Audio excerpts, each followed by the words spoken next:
Hi, my name is Leon Harris. I'm a science teacher in a south of the river school in Perth, Western Australia. And for a long time I've been interested by this concept of what makes a good school. Why are some schools apparently better than others? Or why do they have the perception of being better than the others? And why is it that for some places, no matter how hard you try, you can never overtake that school that seems to be doing better than you?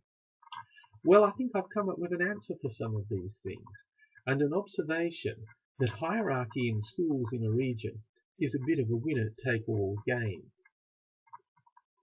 My motivation for making this video is because there are some problems and some inequities that are apparent, and as a result of our approach to rating schools, and I would like to highlight the mechanism whereby a school can get ahead from its competitors and then simply just stay there without really much further effort or any indication of quality. Winning the league tables is a bit of a winner-take-all type of game, and if you win early, or if you establish yourself early, or if you're a part of a network that allows you to establish yourself early, to eat grass for a few years in a new region until you as a school gain preeminence over the others in the region, well, that will allow you to be strong and hold your position for a long time. And that position, once held, is nearly unchallengeable for the reason that I'm about to show you. Here you can see a slide showing some of my students from previous years. Students who left my school are highlighted in yellow. In this slide, you can see the year marks for science for each of those students, including the students that have left. Both sets are highlighted. So in other words, my top student here got 83. This next slide describes my methodology. I've assumed that for both schools, the two kids at the top are equal.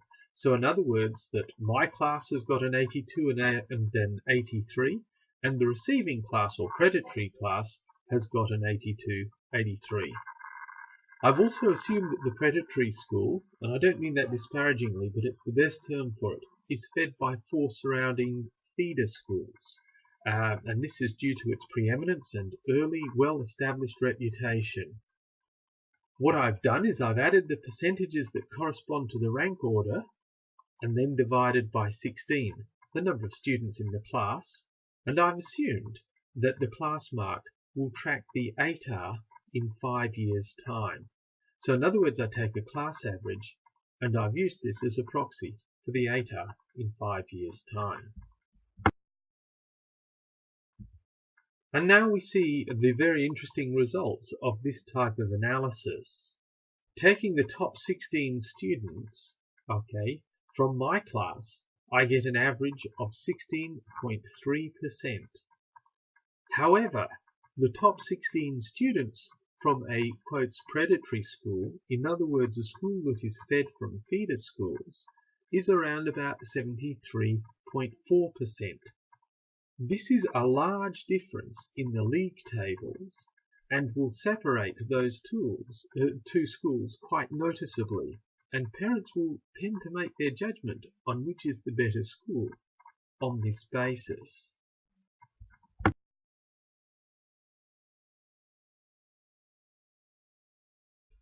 I have to say that my road to Damascus moment in looking at this, and in thinking that perhaps there might be an underlying mathematical and structural reason for the way in which schools seem to differentiate out into, like, if you like, high quality or highly academic and second tier schools. My piece of inspiration for looking at that was the book Wicked by the author Jilly Cooper. And I was reading through that a little bit, and it suddenly hit me. The relationship between the schools that she had described in her book was identical to the ones that I saw around me. It had exactly the same structure, one preeminent school and a number of second tiers underneath it. I also thought amongst my colleagues around Perth, and I remember thinking of other places and other schools, how one school tended to dominate an area, particularly in the suburban areas. And I thought, wow, I must have a look at this. Is there something to this? And I think I've shown to you that there is a very simple, very easy mathematical reason that has nothing to do with the teaching of the school. Very, very little to do with the culture of the school or the opportunities presented by it. There is just this winner-take-all phenomenon, and it's quite startling. And it's driven by the fact that parents want the best for their kids. And without being educational experts, they look for cues and tips as to what is the best.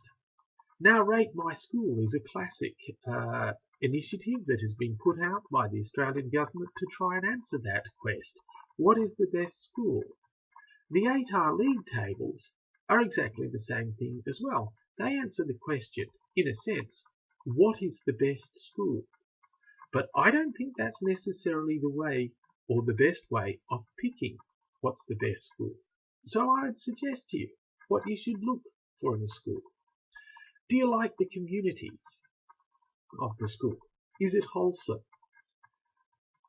Do you like the activities that the school provides? The extension, the after school, the sporting, the drama, the opportunities for leadership that a school might offer to its students. If you are in a nice, for want of a better word, second tier school, you often don't fall foul of a winner-take-all game. You might get to be college captain, for example, or hold a position in the school leadership, and that's worth having too. And finally, the thing that I'd suggest parents look for, is for a sense of life after hours. Go there at 4 o'clock. Are people doing things? Are there sporting events happening? Is the drama teacher running a rehearsal? Is a science club active, or a PE club? All of these things, I think, are a better indicator in many senses than a league table for quality of school. Okay, now to the big question and the bigger picture. I'm against league tables.